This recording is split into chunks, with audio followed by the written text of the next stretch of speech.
Saya tambahkan sedikit ilmu puasa. Cuman kelanjutannya Anda bisa ambil di buku praktis kami. Kami ada buku praktis tentang puasa. Dan bisa juga di YouTube nanti kami coba menghadirkan belajar fikih itu yang gampang. Yang mudah. Jadi kalau bisa di majelis itu paham, keluar juga hafal. Jadi puasa itu macam mana puasa? Puasa itu adalah Anda menahan diri dari segala sesuatu yang membatalkan, mulai dari terbitnya fajar shadiq waktu subuh tiba hingga terbenamnya matahari. Anda bisa puasa dengan definisi ini? Tidak bisa. Anda harus tahu apa yang membatalkan puasa. Kan begitu? Maka ada buku ringkas kami hadirkan, nanti Anda cari, ini kami kuncinya, Anda lanjutkan sendiri nanti. Di situ kami hadirkan 9 hal yang membatalkan puasa. Jangan mikir yang lainnya. 9 hal yang membatalkan puasa dan 9 orang yang tidak wajib berpuasa. 9 hal yang membatalkan puasa, 9 orang yang tidak wajib berpuasa. 9 mudah dihafal. Saya kasih contoh yang pertama yang membatalkan puasa. A'udzu billahi minasyaitonir rajim. Pertama yang membatalkan puasa adalah memasukkan sesuatu ke salah satu lubang yang 5. Yang pertama adalah lubang mulut, yang kedua lubang hidung, yang ketiga lubang telinga, yang keempat lubang buang air kecil, yang kelima lubang buang air besar. Sudah hafal, kecuali mata. Mata tidak. Lubang mulut, lubang hidung, lubang telinga, lubang buang air kecil, lubang buang air besar. Memasukkan sesuatu ke salah satu lubang yang 5 itu membatalkan puasa. Dirinci satu demi satu, mulut. Yang dimaksud adalah memasukkan ke lubang mulut yang membatalkan puasa adalah nelannya, menelan. Nelan. Maka memasukkan ke lubang mulut selagi tidak ditelan maka tidak batal puasa. Maka dari itu tetap disunahkan berkumur saat kita puasa di bulan Ramadan atau di hari-hari yang lainnya. Kumur memasukkan sesuatu ke lubang mulut maka tidak batalkan puasa. Bahkan kalau Anda di siang hari bulan Ramadan, Anda ambil es krim, Anda masukkan ke mulut Anda, maka tidak batal puasa. Asalkan jangan ditelan. Iseng amat itu. Tidak batal, supaya paham ya. Baik, selesai. Jadi asal tidak ditelan. Tapi jangan jangan sombong. Habis itu dia pulang, belum selesai pelajarannya. Tidak mau melanjutkan atau main handphone. Sampai pulang ke rumah ditanya sama suaminya, ibu-ibu itu. Ma, nelennya yang batalin. Oh iya, pokoknya jangan nelen. Biar es krim, gula, permen, masukin mulut, gak apa-apa. Yang penting jangan ditelan. Akhirnya suaminya tanya begini. Ma, hukumnya nelen ludah bagaimana? Gimana ya? Nelen ludah. Akhirnya bingung dia. Jawabnya apa? Kayaknya batal. Kayaknya, akhirnya bingung. Kayak batal berarti kayak tidak kan? Wah kacau. Makanya kalau ngaji selesaikan. Bagaimana hukum nelen ludah? Kan begitu. Maka sederhana ulama menjelaskan. Hukum nelen ludah tidak membatalkan puasa dengan 3 catatan. Yang pertama adalah ludahnya sendiri. Anda paham? Ludah tetangga tak boleh. Anda membayangkan yang jorok. Bisa jadi terjadi ludahnya orang ketelan. Mohon maaf ini. Kan saya kadang guru-guru rumah tangga, guru harmonisan, guru cinta.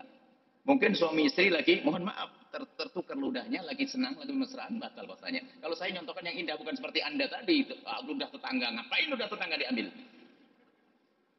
Tertelan ludah orang lain. Jadi asalkan ludahnya sendiri, satu. Yang kedua adalah ludah belum bercampur dengan sesuatu apapun. Kalau sudah bercampur dengan es krim sama gula, batal. Jelas ya? Yang ketiga, ludah masih berada di mulutnya. Jika ada seorang ibu di belakang sana yang iseng, ambil gelas lalu simpan ludahnya di gelas. Lalu taruh di lemari es, lemari pendingin. Kemudian diminum, batal puasanya. Karena sudah keluar dari mulut. Jadi syaratnya apa? Ludah yang masih ludahnya sendiri yang berada dalam mulutnya yang belum bercampur dengan sesuatu apapun. Selesai. Kemudian yang kedua lubang hidung. Sederhana saja belajar fikih. Memasukkan ke lubang hidung maka itu membatalkan puasa. Lubang hidung yang mana ini? Ya kan gitu. Jangan sampai berhenti di sini. Kalau berhenti di sini Anda pas pusing. Sampai di rumah ditanya lagi pusing nanti. Wah masukkan ke lubang hidung tidak membatalkan puasa. Betul nih? Membatalkan puasa. Memasukkan satu ke lubang hidung membatalkan puasa. Betul. Pulang ke rumah. Memasukkan ke lubang hidung membatalkan puasa. Lagi-lagi suaminya bertanya. Yang hukumnya Ngo apa? Hah? Ngo. Membawa kotoran hidung itu gimana bahasanya? Apa bahasa Malaysia? Kalau bahasa Jawa ada ngupil. Pernah dengar itu? Paham? Akhirnya ditanya sama suaminya itu, Bu, Ma, hukumnya ngupil bagaimana? Aduh, gimana ya? Batal lah, katanya masukkan. Nah, kan kacau kan? Maka belajar itu harus serius. Maka yang dimaksud membatalkan adalah memasukkan sesuatu sampai ke tempat. Jika itu yang kita masukkan air akan terasa panas. Atas. Panas itu yang membatalkan puasa. Maka di wilayah bawah, itu tidak membatalkan puasa. Artinya apa? Kabar gembira bagi siapapun yang punya hobi bahwasanya itu tidak membatalkan puasa. Asalkan, pokoknya, tapi jangan di depan umum, tidak elok. Kemudian telinga. Lubang telinga, mohon maaf, lubang telinga. Yang dimaksud dalam telinga, luar telinga tidak apa-apa. Dalamnya telinga itu apa? Mana yang kita tahu dalamnya telinga? Yang dimaksud dalam telinga adalah yang tidak bisa dijangkau oleh jari kelingking. Adapun yang dijangkau dari kelingking itu masih luar, tidak batal. Kalau kita korek kuping dengan jari kelingking kita tidak batal. Dalam mazhab Syafi'i teman ini. Ini semua dalam mazhab Syafi'i. Jadi mazhab Syafi'i, Imam Ghazali mengatakan ini secara umum mazhab Syafi'i selagi ini. Tapi kalau di dalam jari kelingking dikasih kuku panjang begitu batal nanti. Nah, ya? Selesai. Lubang depan. Mohon maaf seorang laki-laki, mohon maaf alatnya ditetesin, lubang alatnya ditetesin air, batal puasanya. Termasuk mohon maaf wanita memasukkan, maka dari itu bagi kaum wanita jika ingin beristinja, bersuci dari bekas najis buang air, tolong waspada. Allah yang Maha tahu, cukuplah bersihkanlah dengan perut jemari ini. Cara bersihkan dengan perut jemari, wahai ibu yang solehah, perut jemari ini sudah bersih. Tidak usah pakai dibelokkan dengan jemari. Kalau dibelokkan dengan perut, dengan ujung jemari, masuk ke dalam, batallah puasanya. Cukup dengan perut jemari. Sudah bersih. Allah Maha tahu. Kalau dengan perut jemari, biarpun ditekan sedalam apapun, maka itu masih bagian luar. Dengan perut jemari, ditekan apapun masih bagian luar. Tapi kalau dibelokkan begini, maka akan masuk ke dalam, batal puasanya. Termasuk mohon maaf. Mungkin mengatakan, bercumbu tidak batalkan puasa, bersenang-senang, guyonan dengan suami. Tapi kalau ternyata seorang istri membiarkan wilayahnya, kemasukan jemari suaminya, juga batal puasanya. Hati-hati. Jadi suami harus waspada di saat berurusan di wilayah tersebut. Kita harus paham. Karena membatalkan puasa. Baik, kemudian. Lubang belakang juga sama. Selesai, itu satu. Lubangmu, mulut, hidung, telinga, buang air kecil, buang air besar. Kemudian, yang kedua adalah gampangnya. Muntah dengan sengaja. Saya persingkat. Muntah dengan sengaja membatalkan puasa. Sengaja. Contohnya mencium bau yang busuk biar muntah. Muntah. Kalau muntah tidak sengaja di kendaraan pusing harus muntah, tidak batal. Tapi ingat, muntah dengan tidak sengaja tidak membatalkan puasa dengan catatan. Tidak boleh menelan ludah sebelum berkumur. Karena kalau sebelum berkumur Anda menelan ludah, biarpun muntahnya tidak sengaja memang tidak membatalkan. Cuman kalau Anda menelan ludah Anda sebelum Anda berkumur, menjadi batal puasanya bukan karena muntah, tapi karena Anda telah menelan ludah yang bercampur dengan apa yuk? Muntahan yang najis. Paham? Ilmu yang tadi itu. Ilmu yang pertama. Jadi habis muntah, langsung kumur, Bu. Kumur begini sudah selesai. Sudah suci dibuang. Kumurnya jangan ditelan. Baik. Kemudian setelah itu apa? Muntah dengan sengaja. Mudah ya. Setelah muntah, muntah. Kemudian apa? Dua lagi. Tadi memasuk ke lubang 5, kemudian muntah dengan sengaja 2. Yang ketiga dan keempat adalah yang ketiga bersenggama, hubungan suami istri biarpun tanpa keluar air mani.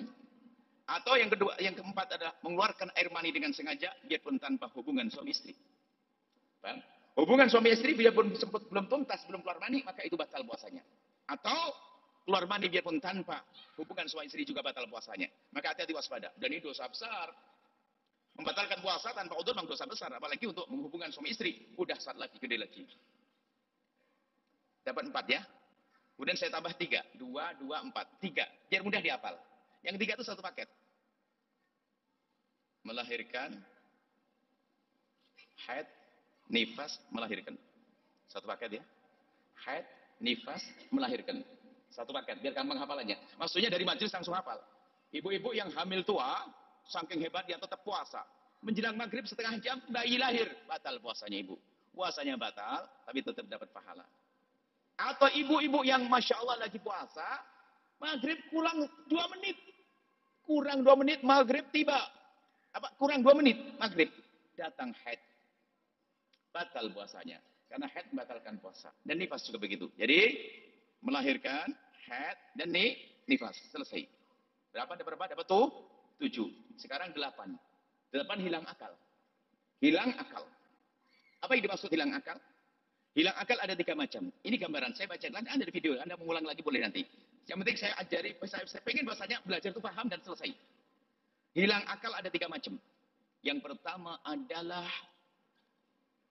tidur. Yang kedua agak berat namanya pingsan. Yang ketiga adalah gila. Ini. Adapun tidur, hilang akal juga. Biarpun tidurnya seharian penuh, tidak batal puasa. Tidur, biarpun hilang akal, tapi tidak batalkan puasa. Misalnya ada orang habis sahur tidur, bangun isya. Hebat dia. Maka puasanya tetap sah. Jangan ada yang bertanya tentang sholatnya. Tidak, kita ngomong bab puasa, bukan bab sholat ini. Bab puasa. Yang kedua adalah pingsan. Atau ayan. Pingsan itu akan membatalkan puasa jika pingsannya seharian penuh. Habis sahur, pingsan, bangun-bangun isya, batal puasanya. Tapi kalau sempat bangun sebentar di siang hari, maka tidak batal puasanya. Habis sahur, pingsan dia. Bangun-bangun siang hari, jam berapa ini? Ada yang jawab jam 1. Kaget, pingsan lagi. Sampai isya, maka puasanya sah karena dia sempat bangun sebentar. Baik, yang ketiga adalah gila. Saya tidak bisa nyontohin. Gila, batal puasa. Gila, batal puasa. Orang gila lagi ngobrol begini, tiba-tiba gila, batal puasanya. Baik. Gila bukan gila harta, bukan gila tahta, gila uang. Tak. Gila hilang akal. Selesai. Dapat berapa? 8 ya? Yang ke-9 adalah murtad. Keluar dari Islam. Mengatakan Nabi Muhammad bukan Nabi, Al-Quran bukan wahyu. Pokoknya merendahkan syariat dan sebagainya. Hati-hati, batal puasanya. Omongan-omongan bisa batalkan puasa. Maka waspada dan hati-hati. Kita ulang. Dari yang pertama, memasukkan sesuatu ke salah satu lubang 5 dan muntah dengan sengaja. Masih wilayah ini, makanya gampang dipaham. Yang kedua, yang ketiga, 4, bersenggama hubungan suami istri tanpa keluar mani atau keluar mani biarpun tanpa hubungan suami istri. Kemudian melahirkan haid nifas, kemudian apa? Hilang akal, kemudian yang terakhir adalah murtad. Selesai. Kemudian saya tambah biasanya singkat saja biar ada gambaran, masih ada waktu. Ada singkat, 9 orang yang tidak wajib berpuasa. Sengaja saya perpadat ini ya. Ini kuliah beneran ini. Kuliah padat, besok ujian. Supaya gampang. Ada orang yang tidak wajib puasa. Anda tidak boleh memaksakan dia berpuasa. Dosa. Anda maksa orang berpuasa, haram kalau tidak wajib puasa. Maka yang tidak wajib puasa, cara menghafal juga gampang dua-dua. Yang tidak wajib puasa, anak kecil, orang gila. Anak kecil sama orang gila, sama-sama tidak akal, tidak berakal. Saya jejer. Anak kecil, orang gila. Maka anak kecil tidak wajib berpuasa. Tapi jangan salah, jika anak kita sudah umur 7 tahun, maka kita wajib untuk mengajarinya puasa. Tidak boleh dipaksa, nggak boleh. Kalau tak puasa, kau tak kasih ringgit, tak kasih duit. Nggak boleh begitu, itu maksa juga itu. Karena anak kecil pengen dapat duit, akhirnya puasanya maksa, nggak boleh. Anak kecil dihimbau dalam berpuasa. Makanya ada anak kecil berpuasa, pagi sahur bareng sama ayah ibunya, besoknya itu jam 8, mama lapar, oh nggak boleh makan, tapi boleh sahur lagi sayang. Anak kecil, namanya anak kecil belum wajib puasa, maka sahur. Maksud kami apa? Dididik jangan dibiasakan makan sebebasnya. Jam 12 nanti baru makan, sahur lagi jam 12 sayang. Umur 7 tahun. Gak boleh jadi tidak boleh anak kecil. Makanya kalau anak kecil makan bawa kue kemana-mana itu pasti bapaknya yang salah, tidak pernah ngajari yang benar. Jadi tidak boleh diajari untuk menghormati yang puasa juga. Diajari berpuasa. Hari ini mungkin sahurnya 3 kali, besok sahurnya 2 kali, besok ini lagi sahurnya sekali. Orang gila tidak bisa diajar. Maka orang gila tidak wajib puasa. Dan tidak dosa dia. Maka kalau ada di antara yang hadir di sini, saya ingin nggak puasa tapi nggak dosa. Oh gampang, jadilah Anda gila. Baik. Kemudian setelah itu apa? Orang sakit sama orang tua. Orang sakit, orang tua, tuanya yang berat untuk berpuasa tidak wajib berpuasa. Orang sakit macam mana nih? Jangan asal sakit saja, tiba-tiba ibu-ibu pulang ke rumah besok tak puasa. Kenapa Bu tak puasa? Saya sakit. Sakit apa nih? Sakit jerawat. Oh, enggak. Bukan sakit itu, tapi sakit yang membahayakan dia. Sakit yang menjadikan dia semakin parah. Puasa menjadi sebab semakin parah penyakitnya, atau menjadi lambat sembuhnya, atau menjadi sebab mati. Orang tahu penyakitnya, maka dia boleh berpuasa. Enggak boleh dipaksa kalau sakit. Sama orang tua. Kemudian 1, 2, 3, 4, 5, 6. Hamil menyusui. Hei ibu yang hamil, tidak usah khawatir. Ternyata Anda boleh berbuka puasa. Jika Anda merasa berat dengan hamil dan menyusui. Ada seorang ibu katanya solehah banget. Solehah katanya. Baik. Tapi 50 tahun nggak pernah puasa. Nggak pernah puasa Ramadan. 50 tahun, tapi dia soleha. Kenapa? Habis melahirkan dia nyusui, hamil lagi, nyusui, hamil lagi, nyusui lagi, hamil lagi, nyusui. Anaknya 13. Kali berapa itu? Kali 3, pas 46 tahun. Jadi tidak ada usaha. Memang kemurahan dari Allah. Hamil menyusui tak wajib puasa. Kemudian siapa lagi? 89, 78, haid dan nifas. Haid dan nifas tidak wajib berpuasa. Yang terakhir sendirian, bepergian. Kalau Anda musafir dari Terengganu ke Kuala Lumpur, maka tak wajib puasa. Kalau Anda pengen puasa boleh, tak puasa juga boleh. Makanya jika ada tamu, misalnya Anda di Singapura, di Kuala Lumpur, ada tamu dari Johor ke sini, Anda tak boleh maksa puasa. Anda bertanya, wahai tamu yang terhormat, besok puasa tak? Maksudnya apa?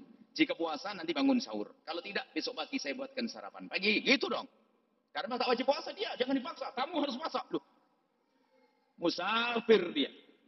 Asalkan tujuan bepergiannya tidak kurang dari 80 km, maka dia boleh berbuka puasa. Mana yang lebih bagus, berpuasa atau tidak? Yang paling enak bagi dia. Maksudnya, kalau puasa kuat, enak berpuasa. Tapi kalau puasa berat, nggak boleh. Jangan memaksakan diri untuk puasa. Memaksakan diri untuk puasa sampai lemes, pingsan-pingsan. Ada pada zaman Nabi. Orang memaksakan diri untuk puasa, lemes-lemes. Nabi menegur. Laisa minim birim saumu fim sabari. Ini kalau bahasanya Allah Fahmi. Laisa minal birri as-saumu fim sabari. Bukan termasuk kebaikan kalau ada orang puasa di dalam bepergian. Kalau memang membahayakan.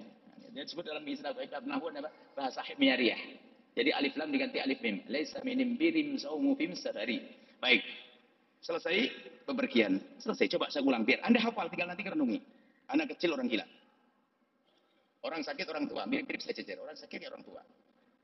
Ya, tua itu ada penyakit obat. Nggak bisa, kalau ada obatnya, saya beli obat awet muda. Kemudian orang hamil menyusui. Orang haid dan orang nifas. Yang satu adalah bepergian. Kalau Anda hafal, Anda masuk sekolah orang gila nanti.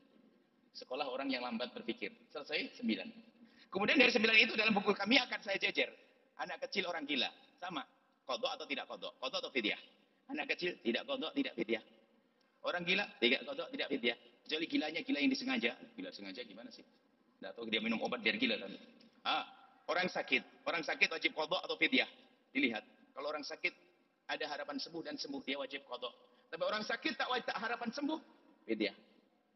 Orang tua tak ada harapan untuk muda, maka fidyah. Kan gitu ya, fidyah saja. Orang tua fidyah saja, nggak pakai kodok.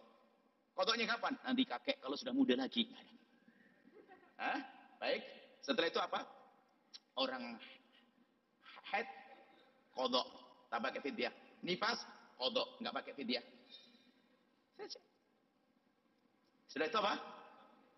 Orang sakit, musafir kodok, tidak pakai fidyah. Itu gambaran dalam buku kami ringan. Jadi orang belajar itu memang di samping harus paham, tapi gimana caranya mudah menghafal. Singkat Anda sudah paham tentang gambaran tentang fikih puasa.